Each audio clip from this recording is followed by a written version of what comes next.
Cosa intendiamo con arresto cardiaco? Si parla di arresto cardiaco ogni volta che il cuore di qualcuno smette di battere e quindi ogni volta che una vita finisce.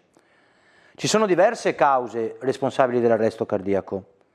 Alcune, come la mancanza d'ossigeno, una perdita notevole di sangue o un avvelenamento, ci permettono di accorgerci che la persona sta male e potrebbe aver bisogno di aiuto. Altre cause, come le aritmie ventricolari maligne, che sono alterazioni repentine e caotiche del battito cardiaco, provocano un arresto cardiaco non prevedibile, che avviene all'improvviso, in una situazione di benessere e senza segni premonitori. Si definisce appunto morte improvvisa ed è una delle principali cause di morte al mondo. Solo in Italia si stimano 70-100.000 casi ogni anno e le percentuali di sopravvivenza sono purtroppo molto basse. Ma sopravvivere a un arresto cardiaco e tornare a vivere una vita normale è possibile. Le probabilità di sopravvivenza aumentano se i primi soccorritori, non professionisti, spesso familiari o amici, a volte passanti, iniziano a svolgere determinate azioni nel più breve tempo possibile e fino all'arrivo dell'ambulanza. Ma cosa puoi fare quindi per salvare la vita a una persona in arresto cardiaco? I punti fondamentali sono accorgersi della situazione e quindi riconoscere che siamo di fronte a un arresto cardiaco, attivare i soccorsi e procurarsi un defibrillatore se disponibile nelle vicinanze, iniziare le compressioni toraciche alternandole alle ventilazioni fino all'arrivo dei soccorritori professionisti. Perché è importante che proprio tu conosca le azioni della rianimazione cardiopolmonare? Perché chiunque, a qualsiasi età e in qualsiasi momento, può essere vittima di un arresto cardiaco. A volte succede a soggetti giovani e sani, non affetti da nessuna patologia. Capita sul luogo di lavoro, sulla strada, su un campo sportivo. Più spesso accade a casa, a chi soffre già di qualche altra malattia, come il diabete, una cardiopatia, che ha valori elevati di pressione o di colesterolo. Per aumentare il numero di vite salvate, chiunque dovrebbe conoscere la rianimazione cardiopolmonare. Ma se hai un familiare con problemi di salute, è ancora più importante che tu possa imparare cosa fare in modo da essere pronto alla terribile eventualità di soccorrere un tuo caro in arresto cardiaco. E quindi cominciamo. Come mi accorgo che una persona è in arresto cardiaco? Per non ritardare il riconoscimento dell'arresto cardiaco, ricordati che potrebbe succedere a chiunque e in qualsiasi momento. Potrebbe succedere che un tuo amico abbia un arresto cardiaco all'improvviso, proprio mentre sta parlando con te, senza aver manifestato alcun malessere precedente. Potrebbe succedere che un tuo caro già malato, a cui stai facendo assistenza, abbia un peggioramento più o meno rapido delle sue condizioni, fino all'arresto cardiaco. Potrebbe succedere che un tuo familiare abbia un malore mentre è solo e che tu, rientrando a casa, sia la prima persona a trovarlo a terra e a soccorrerlo. Sono situazioni differenti, ma i passaggi da seguire per capire se è necessario eseguire la rianimazione cardiopolmonare sono gli stessi.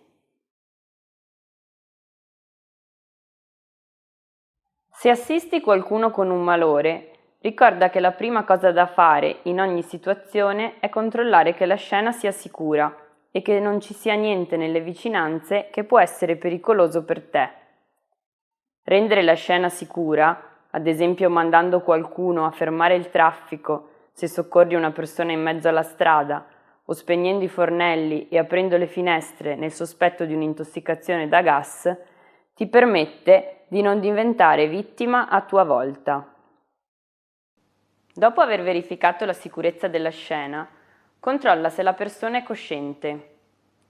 Per valutare lo stato di coscienza, inginocchiati vicino alla persona, toccale le spalle e scuotila, chiamala ad alta voce. Una persona non cosciente non si muove, non parla, non apre o chiude gli occhi. Se la persona non è cosciente, chiama aiuto ad alta voce. Se non sei solo o arriva qualcuno alla tua richiesta di aiuto, chiedi ad un'altra persona di chiamare il numero di emergenza territoriale e di procurarsi un defibrillatore semiautomatico se disponibile nelle vicinanze. Se sei solo, metti il cellulare in viva voce per chiamare i soccorsi. Se sei solo senza cellulare, lascia la persona per andare a chiamare i soccorsi. Torna velocemente per prestare assistenza. Se la persona non è cosciente, dopo aver chiamato aiuto, esamina il torace per almeno 5 secondi, ma non più di 10, per vedere se si solleva e se c'è quindi attività respiratoria. Se la persona non respira, inizia subito le manovre della rianimazione cardiopolmonare. Se la persona respira normalmente, ma non è cosciente, posizionala su un fianco fino all'arrivo del personale di soccorso addestrato. In alcuni casi potresti osservare dei movimenti di collo, testa e bocca che possono apparire come dei respiri anomali a bocca aperta. Producono suoni simili a chi sbuffa, geme o russa e spesso passa più tempo del normale tra un respiro e l'altro. Si tratta di respiro agonico o gasping, un movimento muscolare involontario spesso presente nei primi minuti dopo l'arresto cardiaco. Questo boccheggiamento non comporta una respirazione efficace ed è segno di arresto cardiorespiratorio. Di fronte a una persona in gasping, inizia subito le manovre della rianimazione cardiopolmonare. Di fronte a una persona in arresto cardiaco, dopo aver attivato i soccorsi, è importante iniziare le compressioni toraciche, in modo da sostituire l'azione di pompa del cuore che ha smesso di battere. Inizia il prima possibile e riduci il tempo di interruzione delle compressioni toraciche a meno di 10 secondi. Per eseguire le compressioni toraciche è preferibile posizionare la persona su una superficie piana e rigida e rimuovere i vestiti che coprono il torace. Poni le mani al centro del torace, sulla metà inferiore dello sterno, una sopra l'altra, mantenendo i gomiti completamente estesi.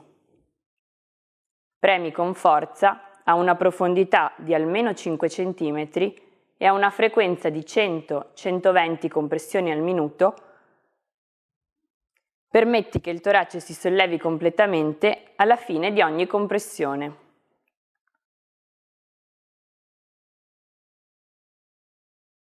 Se te la senti, sarebbe importante integrare le compressioni toraciche con le ventilazioni, soprattutto quando l'arresto cardiaco è secondario a un problema respiratorio.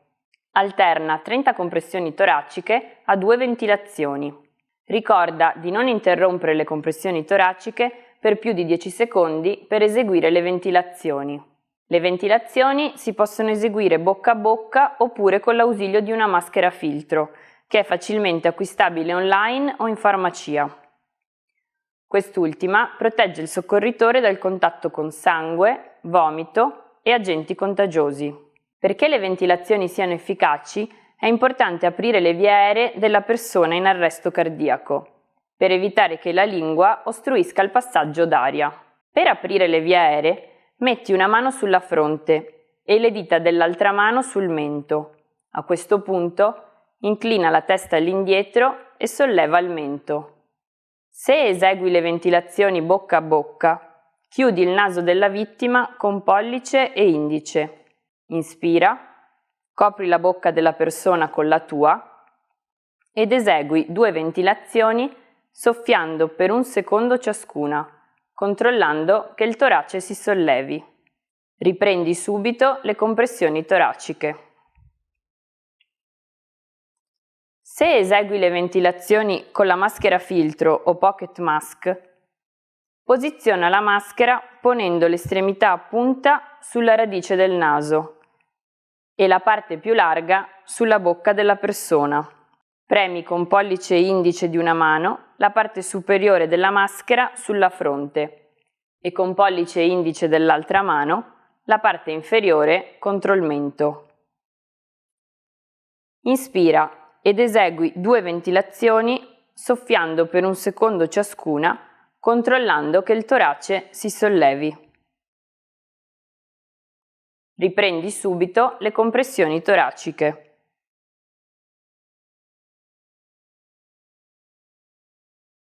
Quando il cuore di un bambino o di un lattante si ferma, solitamente l'arresto cardiaco è secondario a un problema respiratorio. In questi casi è necessario eseguire le ventilazioni. Per lattante si intende un bambino molto piccolo, di età inferiore ad 1 anno. Nei lattanti bisogna fare attenzione ad alcune differenze rispetto ai bambini più grandi e agli adulti. Per aprire correttamente le vie aeree, non spingere eccessivamente indietro la testa, che deve mantenersi in posizione neutra. Posiziona la tua bocca o la pocket mask in modo da coprire la bocca e il naso del lattante. Esegui quindi 2 ventilazioni. Riprendi subito le compressioni toraciche.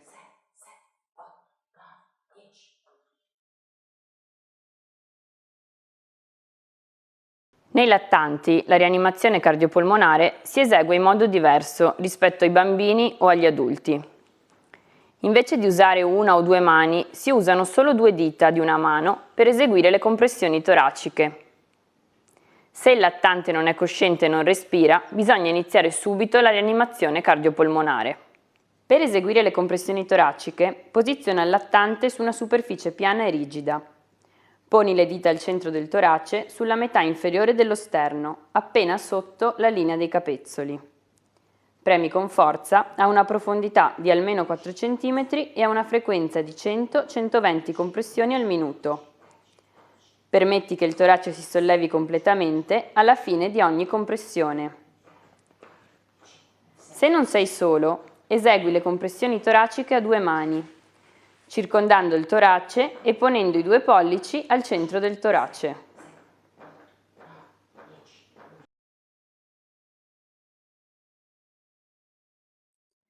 Il soffocamento è causato da cibo o oggetti che ostruiscono le vie aeree.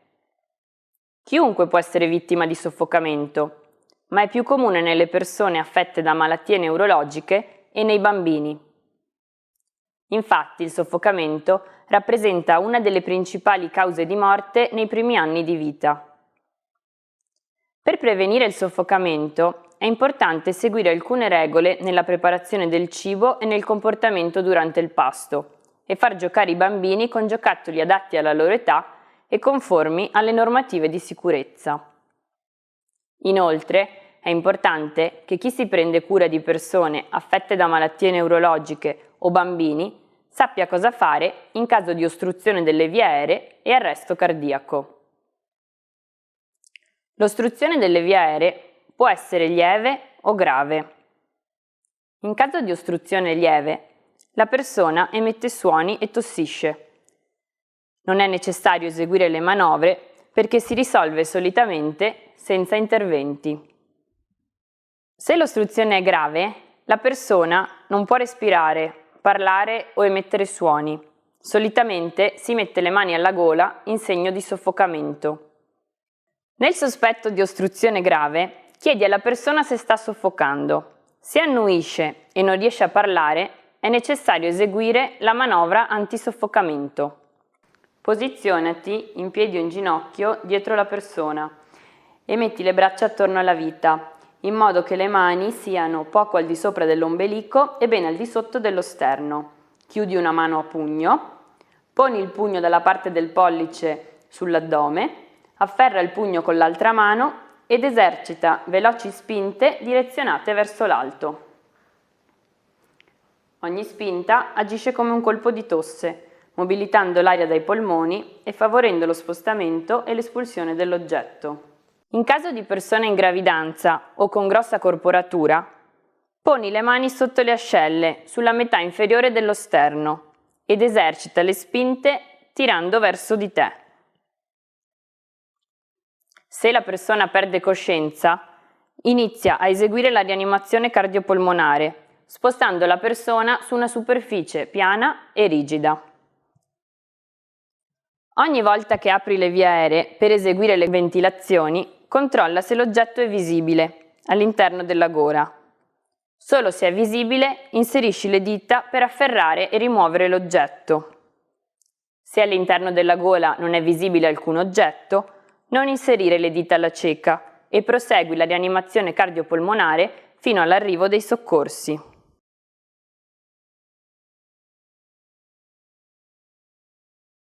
Le manovre antisoffocamento nel lattante sono diverse rispetto all'adulto e al bambino. Di fronte a un lattante che soffoca, siediti e poni il bambino a faccia in giù, lungo l'avambraccio, sostenendo la testa e la mandibola con la mano. Fai attenzione a tenere la testa più in basso rispetto al resto del corpo, per permettere alla gravità di espellere l'oggetto più facilmente. Con l'altra mano esegui con forza 5 pacche dorsali tra le scapole del lattante. Se l'oggetto non fuoriesce, gira il lattante sulla schiena, utilizzando l'altro avambraccio come asse e sostenendo il capo con la mano. Poni 2 dita al centro del torace ed esegui 5 spinte toraciche. Alterna 5 pacche dorsali a 5 spinte toraciche, finché l'oggetto non fuoriesce o finché il lattante non perde coscienza. Se il lattante perde coscienza, inizia subito la rianimazione cardiopolmonare.